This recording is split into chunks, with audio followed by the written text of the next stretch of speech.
Hello everyone, myself Bharti Yadav, Assistant Professor from School of Agricultural Sciences, Nirvan University, Jaipur. Today my topic is requirement of PTC lab and an introduction to mass multiplication procedure for tissue culture. Basically, what is tissue culture? Tissue culture is the in vitro aseptic culture of cells, tissue, organs or whole plant under controlled nutritional and environmental condition, often to produce the clone of plants. मतलब basically क्या होता है कि एक पौधा है, एक plant है, उसके अंदर से हमें कोई भी एक पार्ट लेना होता है, चाहे वो लीफ हो, चाहे वो स्टेम हो, चाहे कोई भी एक वेजिटेटिव पार्ट लेना होता है, उसको हम अंडर कंट्रोल एनवायरनमेंट मतलब लेबोरेटरी के अंदर हमें उस प्लांट को एज अ एक्सप्लांट यूज़ करके और हमें उसको ग्रो करना होता है और उसके अंदर हमें उसकी सारी कंडीशंस को कंट्रोल करना होता है, सारी न्यूट्रिएंट्स रिक्वायरमेंट चेक करनी होती है कि सारी जो भी नेचुरली एक प्लांट को चीज़ें चाहिए होती है क्या हम वो आर्टिफिशियली उसको प्रोवाइड कर पा रहे हैं कि नहीं। मास मल्टीप्लिकेशन मीन्स हमें जो भी एक पर्टिकुलर एक एक्स प्लांट लिया है उस एक्स प्लांट को हम मल्टीप्लाई करने के अंदर सक्सेसफुल है कि नहीं। बेसिकली हमने एक एक्स प्लांट ले लिया, एक कोई भी प्लांट है उसका हमने मान लो लीफ ले लिया, अगर उस लीफ को अगर हम आगे लैब के अंदर या फिर किसी भी लेबोरेटरी के अंदर कोई भी न्यूट्रिएंट्स या कोई भी आर्टिफिशियली जो भी कंडीशंस हम प्रोवाइड कर पा रहे हैं वो सारी उस पौधे के लिए या उस एक्सप्लांट के लिए सफिशिएंट है कि नहीं। इसलिए उसको आगे जब हम लोग उसको मल्टीप्लाई करेंगे तो हमारे पास वो जो टिश्यू होना चाहिए वो एकदम हेल्दी होना चाहिए।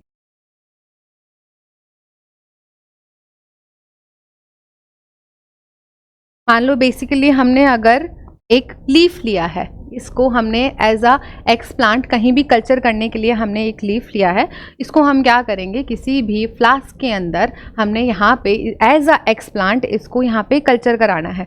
जब यहाँ पे ये कैलस का फॉर्मेशन हो जाएगा, कैलस का जो होता है फॉर्मेशन वो इस तरीके से होता है, मतलब मल्टीपल सेल का जो ग्रुप होता है उसको हम कैलस बोलते हैं। जब वो अपना पूरा एक ग्रोथ ले लेगा उसके बाद हम उसको सब कल्चरिंग करेंगे, बहुत सारे 1 2 3 4 बहुत सारे फ्लास्क के अंदर हम उसको सब कल्चर्स करेंगे ताकि उस कैलस से हम मल्टीप्लिकेशन कर सके। मतलब बेसिकली एक प्लांट से कोई भी एक पर्टिकुलर एक्स प्लांट लेके अगर हम उसको प्रॉपरली मास मल्टीप्लाई कर पा रहे हैं उसको हम मास मल्टीप्लिकेशन कहते हैं।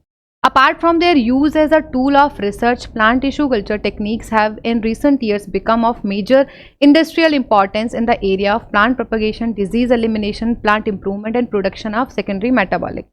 मतलब एक ये माइक्रो प्रोपोगेशन जो टेक्निक होती है वो हम एक रिसर्च पर्पज से यूज़ करते हैं, बट अपार्ट फ्रॉम दिस इसके हमारे और भी ज़्यादा एडवांटेजेस हैं जो कि हमारे एक पर्टिकुलर कुछ ऑब्जेक्टिव्स होते हैं प्लांट को इम्प्रूव करने के लिए, उसके अंदर भी ये हेल्पफुल होता है। जैसे कि डिजीज़ का है, अगर हमें डिजीज़ रेजिस्टेंट प्लांट बनाना है तो भी हम इस टेक्निक का यूज़ कर सकते हैं, या फिर अगर प्लांट को इम्प्रूव करना है इन एनी फॉर्म, चाहे उसकी हाइट हो चाहे उसकी यील्ड हो, कुछ भी तरीके से अगर हमें उसको इम्प्रूव करना है तो माइक्रो प्रोपगेशन टेक्निक जो होती है उसकी हेल्प से हम उस चीज़ को कर सकते हैं।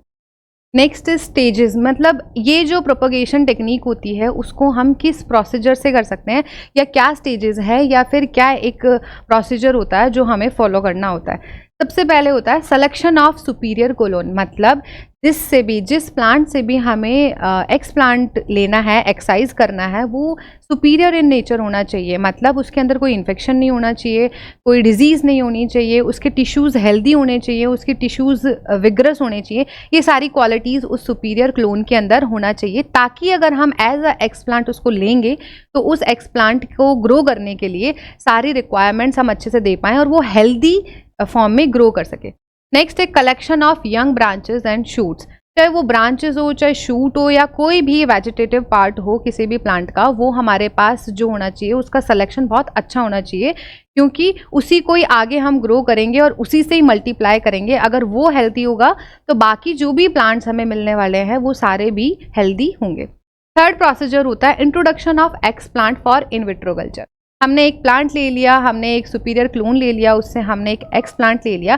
एक्स प्लांट को अब हमें क्या करना है, इन विट्रो कल्चर करना है। मींस कोई टेस्ट ट्यूब हो सकती है, या कोई फ्लास्क हो सकता है, या कोई पैट्री प्लेट हो सकती है। ये सारी जो भी रिक्वायरमेंट्स होती हैं, सारी में से कुछ भी हम यूज़ करके उस एक्स प्लांट को हमें कल्चर करना होगा। उसको उस फ्लास्क में या फिर उस टेस्ट ट्यूब में हमें उसको इंट्रोड्यूस करना होगा।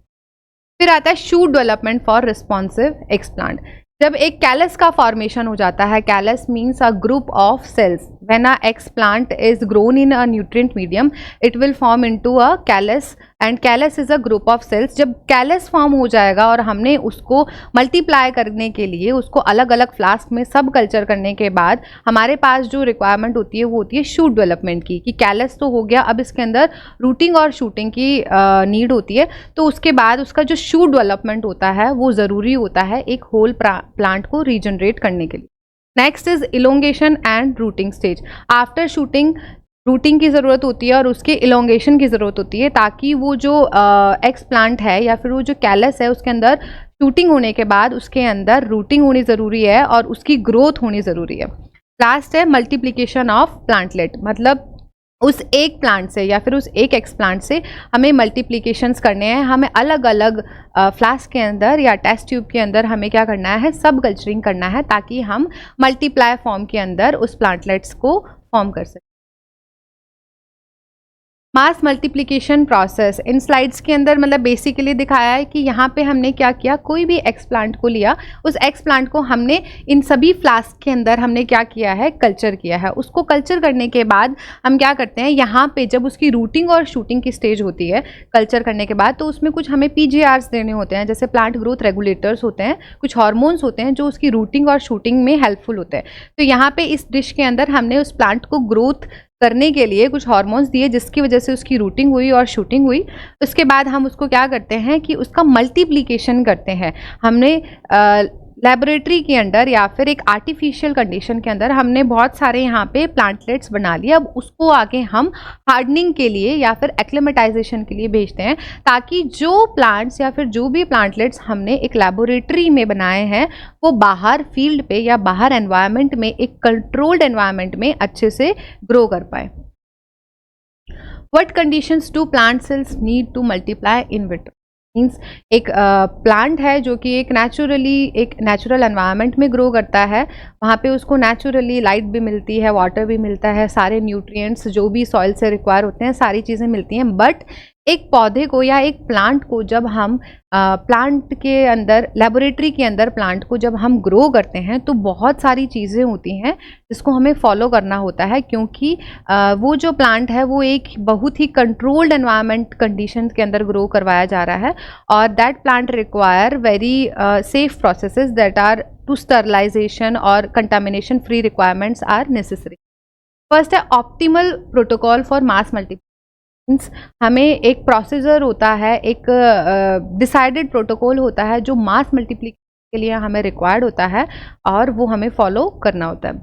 सेकेंड होता है एप्रोप्रिएट टिश्यू। मीन्स जो एक्स प्लांट, वो एक्स प्लांट कोई टिश्यू भी हो सकता है, कोई लीफ, कोई भी पार्ट, कोई सीड, कुछ भी हो सकता है। वो जो एक्स प्लांट है वो बहुत ज़्यादा एप्रोप्रिएट होना चाहिए। मींस वो इन्फेक्शन फ्री होना चाहिए, उसमें कोई कंटामिनेशन नहीं होना चाहिए, उसके टिश्यू की हेल्दी होनी चाहिए, वो सारी चीज़ें इस एक्स प्लांट में होना चाहिए, तभी हम उसको एक लेबोरेटरी के अंदर ग्रो करने में सक्सेसफुल हो।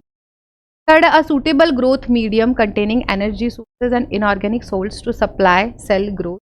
एक जो न्यूट्रिएंट मीडियम जो कि हम इसको आर्टिफिशियली प्रोवाइड करने वाले हैं एक एक्स प्लांट को, वो पूरे न्यूट्रिएंट्स उसमें होने चाहिए, सारी एनर्जी सोर्सेज उसमें होने चाहिए, सारे कार्बन सोर्सेज होने चाहिए, ताकि एक पौधे को या जो भी एक्स प्लांट को हम एक प्लांट में ग्रो करने वाले हैं उसको वो सारी नीडफुल चीज़ें मिल सकें जो बाहर के एनवायरनमेंट में एक पौधे को नेचुरली मिलता है। Aseptic conditions means a sterile condition, जिसके अंदर कोई भी कंटामिनेशन होने के चांसेस नहीं होने चाहिए, क्योंकि जब हम लेबोरेटरी के अंदर किसी भी प्लांट को ग्रो करते हैं तो वहाँ पे इन्फेक्शन के चांसेस बहुत ज़्यादा होते हैं, क्योंकि माइक्रोब्स जो होते हैं वो बहुत जल्दी इन्फेक्शन कॉज करते हैं। तो हमें एक स्टेराइल कंडीशन मेंटेन करनी होती है ताकि कोई भी माइक्रोब जो होता है वो एंटर ना कर पाए या फिर एक्स प्लांट को ख़राब ना कर पाए। ग्रोथ रेगुलेटर्स मीन्स जो प्लांट हार्मोन्स जो कि रिक्वायर्ड होते हैं बेसिकली एक प्लांट के रूटिंग और शूटिंग के लिए हमें दो हार्मोन्स की बहुत ज़्यादा नीड होती है, जो कि है ऑक्सिन और cytokinin. Auxin is required for routing and cytokinin is required for shooting. Frequent subculturing to ensure adequate nutrition and to avoid the buildup of waste metabolites।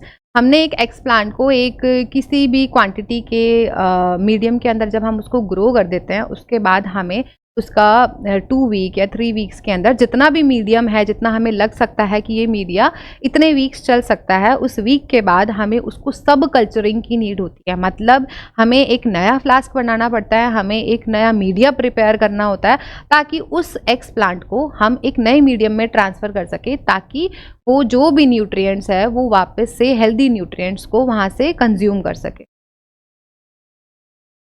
Appropriate tissue मतलब जो भी एक्सप्लांट जो हम यूज़ कर रहे हैं वो एप्रोप्रिएट मतलब वो हेल्दी होना चाहिए, वो विग्रेस होना चाहिए, उसके अंदर इन्फेक्शन नहीं होना चाहिए। हम जनरली जो भी एक्सप्लांट यूज़ करते हैं वो यंग लेते हैं, मींस जो अपकमिंग लीव्स होती हैं या अपकमिंग शूट होती है या अपकमिंग रूट होती है उनको यूज़ करते हैं, क्योंकि जो न्यू वंस होते हैं उनके अंदर सेल डिवीज़न हो रहा होता है और उनके अंदर इन्फेक्शन फ्री होने के चांसेस हायर होते हैं, उनके अंदर कोई भी इन्फेक्शन नहीं होता। तो हमें जो एक्सप्लांट लेना हुआ है वो बहुत ही हेल्दी लेना चाहिए। क्योंकि after tissue injury during disinfection such compounds will be oxidised by polyphenol oxidase to turn brown और ब्लैक। मतलब जब हम एक टिश्यू को लेते हैं या हम किसी भी एक्सप्लांट को लेते हैं और जब हम उसको कट करते हैं तो कभी कभी कुछ पॉलीफिनॉल्स या फिनॉलिक कंपाउंड रिलीज होने की वजह से जो टिश्यू है वो हमारा ब्राउन या ब्लैक पड़ जाता है या फिर वो थोड़ा अनहेल्दी कंडीशन में चला जाता है। तो हमें इस चीज़ को बचाने के लिए कुछ एंटीऑक्सीडेंट्स डालने होते हैं ताकि वो जो टिश्यू है वो क्या हो, वो ब्राउन ना हो या फिर वो ब्लैक ना हो। न्यूट्रिशन मीडियम की जो भी आर्टिफिशियल मीडियम हम हमारे प्लांट को या एक्स प्लांट को देने वाले हैं, वो मीडियम जो है उसके अंदर सारी रिक्वायर्ड इंग्रेडिएंट्स जो होते हैं वो होने चाहिए। इधर वो न्यूट्रिएंट हो, विटामिन्स हो या फिर कोई भी फॉर्म में जो भी न्यूट्रिएंट्स पौधे को चाहिए या जो भी मिनरल्स की उसको नीड है, वो सारे के सारे हमारे न्यूट्रिएंट मीडिया के इंग्रेडिएंट्स में प्रेजेंट होने चाहिए। In addition, the culture must be provided with the ability of excrete the waste products of cell metabolism. This is accomplished by the culturing on or in a defined culture medium which is periodically replenished। मतलब जो nutrient medium है वो हमें time to time change करता रहना पड़ता है या सब कल्चरिंग हमें करती रहनी चाहिए, ताकि जो हमारा एक्स प्लांट है वो अच्छे से ग्रो कर पाए, वो इन्फेक्शन फ्री ग्रो कर पाए और वो एक हेल्दी मोड में ग्रो कर पाए। pH determines many important aspects of the subcultures and activity of biological macromolecules। जो हम मीडिया बनाते हैं वो जो हम मीडिया सबसे पहले एक्सप्लांट के लिए बनाएंगे वो एक लिक्विड फॉर्म में होता है, और हम जब उस मीडिया को बनाते हैं तो हमें उसका जो pH है वो चेक करना पड़ता है, क्योंकि pH जो है वो बहुत ज़्यादा मेजर रोल प्ले करता है एक न्यूट्रिएंट मीडिया के लिए। जो pH का कंसंट्रेशन होता है या जो pH का स्केल होता है वो 5 to 6 के बीच में होना चाहिए, और ये pH जितना मेंटेन रहेगा हमारा न्यूट्रिएंट मीडिया जो होता है उतना ही अच्छा रहेगा एक्सप्लांट। मिनरल सॉल्ट कंपोजिशन मतलब कुछ मैक्रो एलिमेंट्स, कुछ माइक्रो एलिमेंट्स, कुछ एसेंशियल एलिमेंट्स जो भी हैं वो रिक्वायर्ड होते हैं एक पर्टिकुलर कंसंट्रेशन के लिए, ताकि हमारा जो एक्स प्लांट है वो सारे एलिमेंट्स को कंज्यूम कर सके, सारे रिक्वायर्ड न्यूट्रिएंट्स को कंज्यूम कर सके, और वो हमें एक पर्टिकुलर कंसंट्रेशन के अंदर देना पड़ता है। जैसे मैक्रो एलिमेंट्स है, इसका अगर कंसंट्रेशन देखें तो ये जो रिक्वायर्ड होते हैं ये मोर देन 0.5 मिलीमोलर पर लीटर के अंदर रिक्वायर्ड होते हैं। माइक्रो एलिमेंट्स है वो लेस देन 0.5 मिलीमोलर के अंदर रिक्वायर्ड होते हैं। और जो कुछ असेंशियल एलिमेंट्स है जैसे कि आयरन है, मैंगनीज है, बोरोन है, कॉपर है, ये सारे भी एक असेंशियली एक प्लांट को रिक्वायर्ड होते हैं ताकि वो एक अच्छी ग्रोथ कर सके। कार्बन सोर्स एंड वाइटामिन्स जैसे कि मैक्रो एलिमेंट्स है या माइक्रो एलिमेंट्स है या फिर एसेंशियल एलिमेंट्स है, उसी तरह से बहुत सारे सोर्सेज होते हैं जिसके अंदर भाई हमें कार्बन चाहिए होता है या फिर हमें वाइटामिन्स चाहिए होते हैं। जैसे सुक्रोज और ग्लूकोज है वो कार्बन सोर्स के अच्छे वो हैं, ताकि एक पौधे को उससे कार्बन मिल सकता है। An absolute requirement of vitamin B11 that is thiamine is also required. Growth is also improved by the addition of nicotinic acid and vitamin B6। These are some alternatives कि अगर हम इनको ऐड करते हैं तो हम इससे हमारे एक्स प्लांट का या फिर हमारा जो भी पौधा ग्रो कर रहा है उसकी ग्रोथ को हम अच्छा कर सकते हैं या फिर बेटर कर सकते हैं। Plant growth regulators. Plant growth regulators means कुछ हार्मोन्स जो कि एक प्लांट की शूटिंग के लिए या रूटिंग के लिए या उसके लेटरल साइड से बढ़ने के लिए उसको कुछ हार्मोन्स की ज़रूरत होती है। मतलब एक पूरा ग्रोथ और डेवलपमेंट के लिए कुछ PGRs की या फिर प्लांट ग्रोथ रेगुलेटर्स की नीड होती है, जिसके अंदर सबसे पहला आता है ऑक्सिन।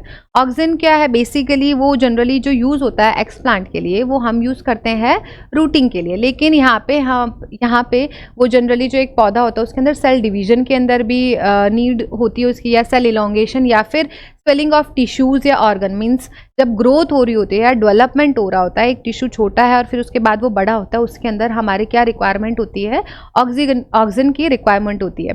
अब जैसे ये जो सारी सेल डिवीजन है या सेल इलोंगेशन है, ये सारे ऑक्सीजन जो होता है ये इनको क्या करता है कि इसके लिए आवश्यकता होती है इन चीज़ की। लेकिन ऑक्सीजन अगर एक कंसंट्रेशन में जिसको इंक्रीज़ कर रहा है वहाँ पे वो कुछ चीज़ों को इनहिबिट भी करता है, जैसे कि एडवेंटिशियस और ऑक्सिलरी शूट फॉर्मेशन को ये क्या करता है? इनहिबिट करता है। 2,4-D, NAA, IAA, IBA, these are derivatives of auxin। Second है cytokinin. Cytokinin is generally use for shooting. मतलब एक एक्स प्लांट के लिए जब हमें इस हार्मोन को देना होता है तो हम जनरली क्यों देते हैं? ताकि उसकी शूटिंग हो सके, लेकिन ये सेल डिवीजन के अंदर भी हेल्पफुल होता है। इसके डेरिवेटिव्स हैं जैसे BAP, zeatin, carnitin, TEZ और 2 इनऑर्गेनिक फॉस्फेट। फिर आता है जिब्रेलिन। जिब्रेलिन्स का क्या काम होता है? प्लांट रीजनरेशन और elongation of internodes. Internodes means जो प्लांट्स के नोड्स होते हैं उनके बीच में एक स्पेस होता है जिसको हम क्या बोलते हैं?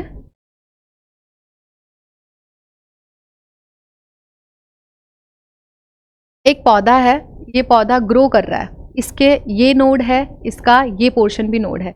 इसका बीच का जो एरिया होता है किसी भी प्लांट के अंदर, जैसे हम गन्ने का देखते हैं शुगर केन के अंदर, उसके अंदर जो ये जो चीज़ होती है, ये जो चीज़ होती है, फिर उसके बाद फिर से एक इंटरनोड चालू होता है।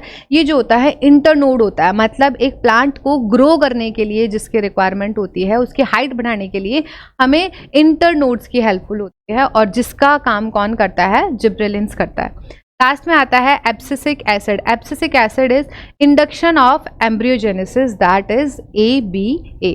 ये एम्ब्रियोजेनेसिस के अंदर हेल्पफुल होता है, और जिसका एग्जांपल AB है, या इसका डेरिवेटिव जो है वो AB है।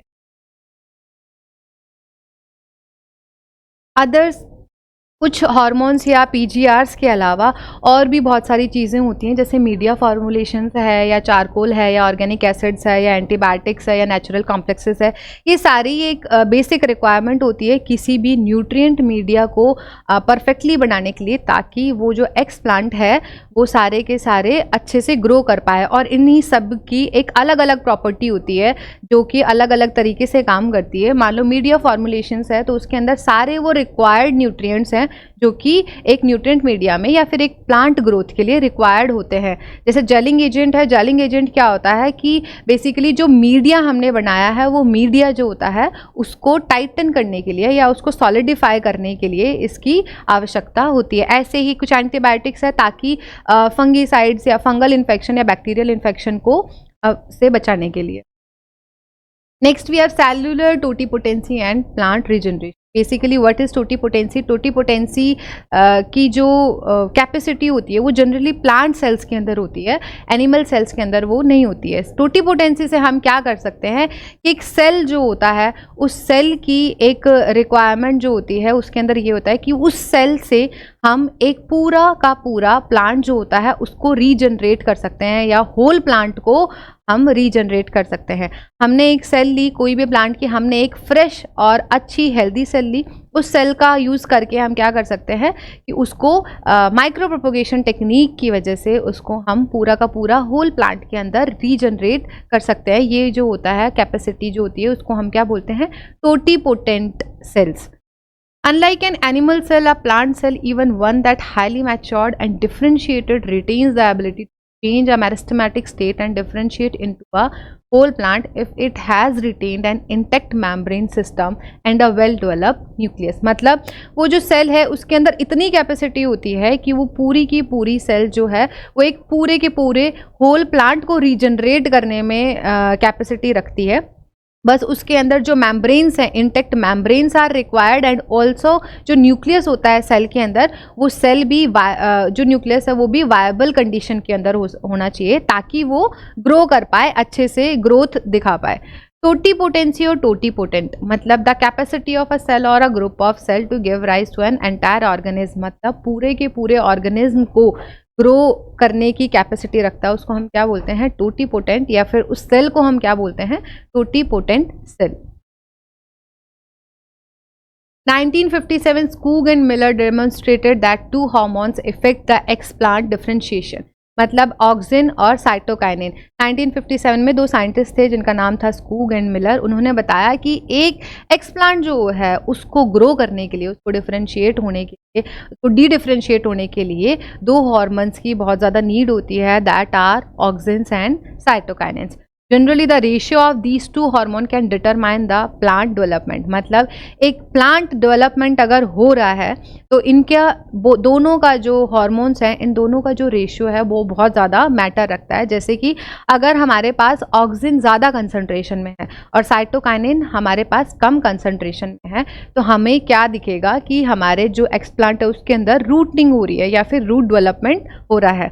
अगर साइटोकाइनिन ज़्यादा होगा और ऑक्सिन कम होगा तो हमें उसके अंदर शूट डेवलपमेंट दिखेगा। अगर ऑक्सिन और साइटोकाइनिन दोनों ही बराबर स्टेट के अंदर प्रेजेंट है तो मतलब कि कैलस का डेवलपमेंट होगा, एक एक्स प्लांट से कैलस का डेवलपमेंट होगा अगर हमने साइटोकाइनिन या ऑक्सिन दोनों का इक्वल अमाउंट में या इक्वल कंसंट्रेशन में एक्स प्लांट को दिया है तो media.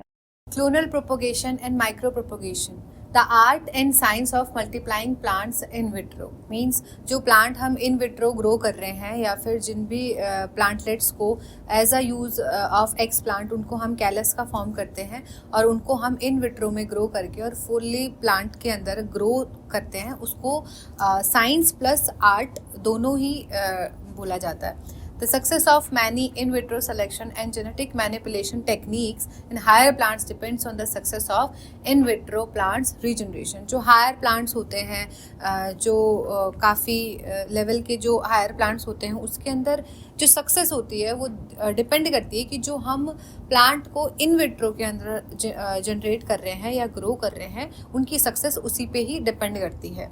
Commercial production of plants through micropropagation techniques have several advantages over the traditional method, means जो traditional method होते हैं किसी plant को grow करने के, जैसे वो seed के form में भी हो सकता है या फिर हम grafting हो गया, air layering हो गया, इन जो ट्रेडिशनल मेथड्स है इनसे ज़्यादा बेनिफिशियल कौन से होते हैं? जो हम माइक्रो प्रोपोगेशन की हेल्प से जो हम लोग प्लांट्स का फॉर्मेशन करते हैं। A large number of plants can be produced और cloned starting from a single individual, means एक सिंगल इंडिविजुअल का यूज़ करके हम उस सिंगल इंडिविजुअल से एक लार्ज क्वांटिटी में या एक लार्ज नंबर के अंदर प्लांटलेट्स का फॉर्मेशन या फिर प्लांट्स का फॉर्मेशन कर सकते हैं। Micropropagation allows the production of large number of plants from small pieces of stock plants in relatively short period of time, means कि एक कम टाइम में या कम समय में माइक्रोप्रोपोगेशन टेक्निक की हेल्प से हम एक स्मॉल पीस को as a explant use करके और उससे हम बहुत सारे प्लांट्स का फॉर्मेशन कर सकते हैं। It is a vegetative or asexual method of propagation which can be used to produce over 10 lakh propagules in 6 months from a single plant। एक सिंगल प्लांट की हेल्प से हम अराउंड 10 लाख प्रोपोग्यूल्स जो होते हैं वो 6 मंथ्स में बना सकते हैं। स्टेजेस ऑफ माइक्रो प्रोपोगेशंस, मतलब एक माइक्रो प्रोपोगेशन टेक्निक को जब हम यूज़ करते हैं किसी भी प्लांट को ग्रो करने के लिए वो डिफरेंट स्टेजेस के अंदर कंप्लीट होता है। फर्स्ट होता है प्लांट, मदर प्लांट मीन्स जिस प्लांट से हम एक्सप्लांट लेने वाले हैं उसको हम क्या बोलते हैं, mother plant. Next is mother plant com, मतलब जो एक्सप्लांट हमने मदर प्लांट से लिया उसको वहाँ से लेना, उसको एक अच्छी हेल्दी सिचुएशन में लेना और उसको फिर देन हमें इनिशिएशन करना पड़ता है। मीन्स हमें एक न्यूट्रिएंट मीडिया में जो फुल ऑफ इंग्रेडिएंट्स होता है, जो भी एक प्लांट को रिक्वायर्ड होता है, इनिशिएट करवाना पड़ता है एक न्यूट्रिएंट मीडियम में। उसके बाद हम मल्टीप्लाई करते हैं। जो भी प्लांट को हमने कैलस फॉर्म में हुआ उसका हमने क्या करना है, नेक्स्ट में सब कल्चरिंग करके मल्टीप्लिकेशन करना है। फिर हमने उसकी शूटिंग एंड रूटिंग करनी है कि उस प्लांट को ग्रो करने के लिए उसकी शूट और रूट का आना ज़रूरी है। तो हम वो PGR जो है, जो भी हार्मोन्स हैं वो सारे इसके अंदर देते हैं। Then we have primary hardening and secondary hardening. ये सारा प्रोसेस लैब में होने के बाद उसको हम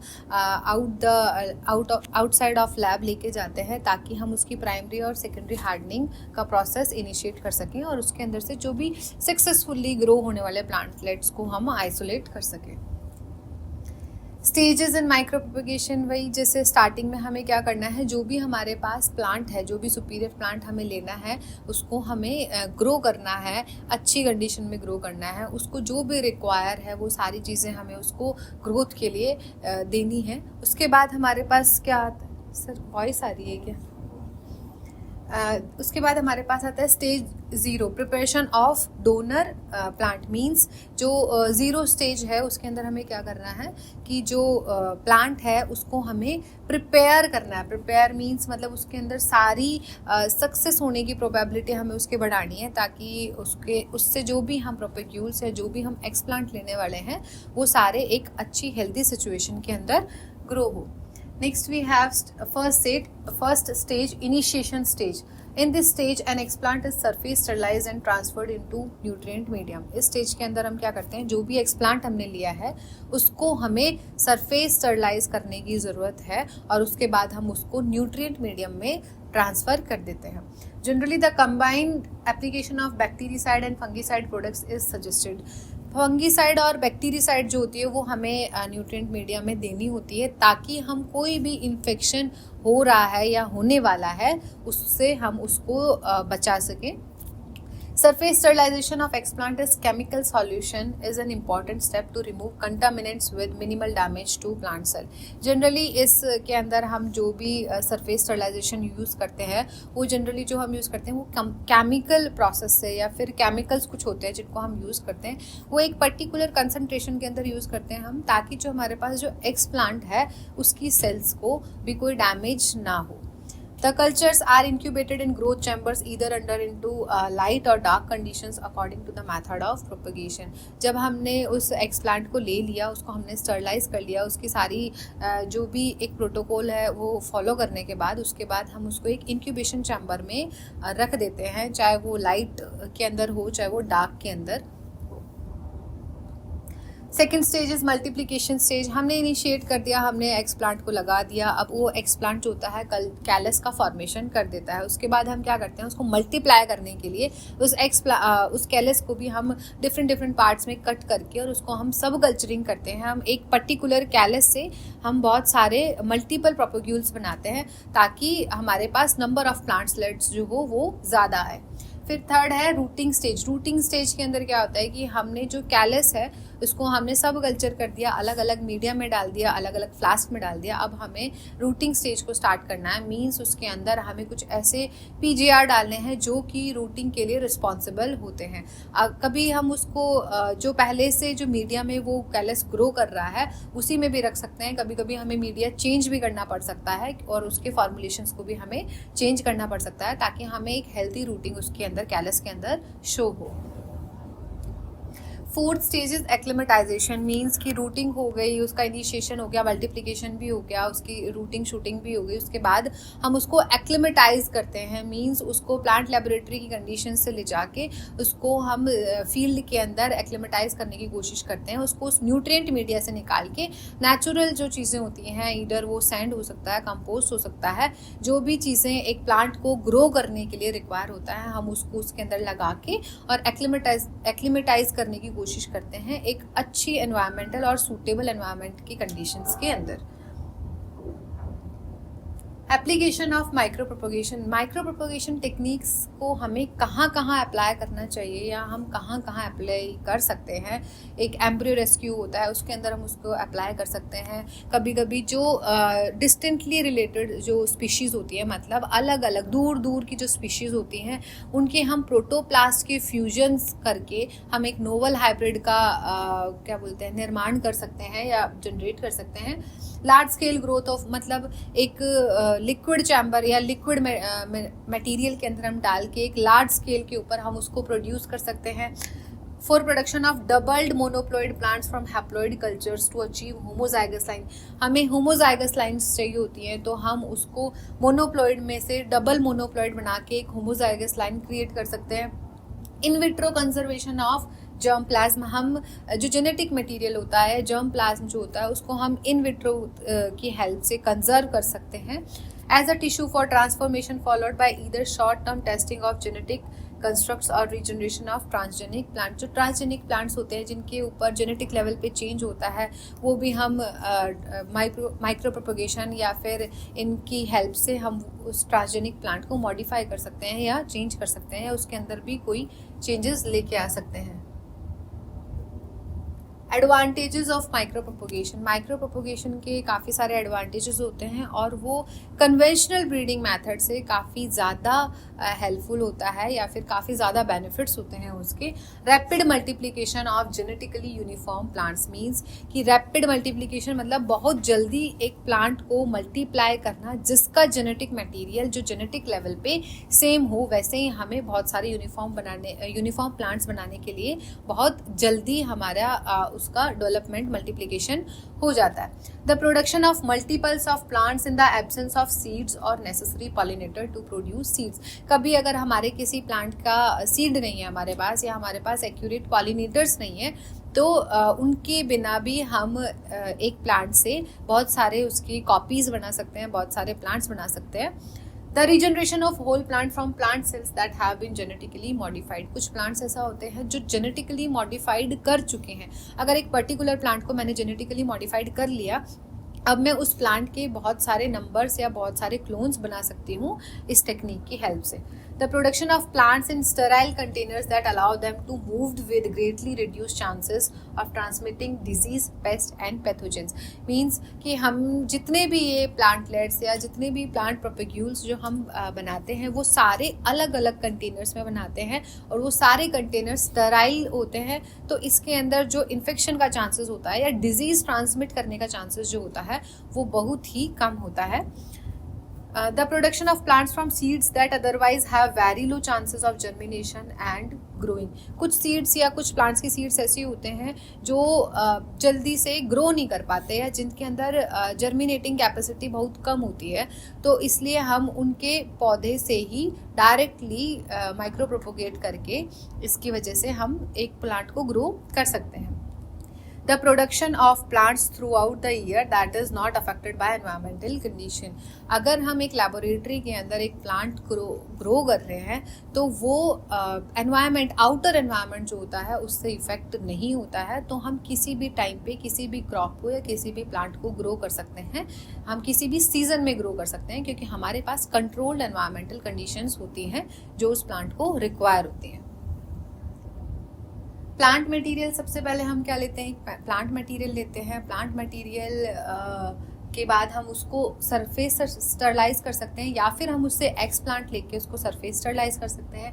उसके बाद उसका सरफेस स्टरलाइज करने के बाद उस एक्स प्लांट को हम हार्मोन्स और प्लस उसके जो न्यूट्रिएंट मीडियम जो होते हैं वो उसको हम देते हैं प्रॉपर, ताकि या तो वो कैलस फॉर्म करे या फिर उसका ऑर्गेनोजेनेसिस हो या फिर उसका एम्ब्रियोजेनेसिस हो। उसके बाद हम उसका एम्ब्रियो हो गया या फिर ऑर्गेनोजेनेसिस हो गया, उसके बाद हम उसकी रूटिंग शूटिंग के लिए हार्मोन्स डालते हैं ताकि उसके अंदर प्रॉपर रूटिंग हो सके, प्रॉपर शूटिंग हो सके। उसके बाद उन जो रूटेड प्लांट्स को होता है उनको हम हार्डनिंग के लिए देते हैं और उसके बाद हम उनको सॉइल में ग्रो कराते हैं। फिर हमारे पास वो एग्जैक्टली कॉपी ऑफ प्लांट्स बन जाता है और उसके बाद हमारे पास जो फिर से एज अ प्लांट मटेरियल इकट्ठा हो जाता है। ये सारी स्टेजेस जो है ये माइक्रो प्रोपोगेशन के अंदर आती ही है। That's all for this lecture. Thank you.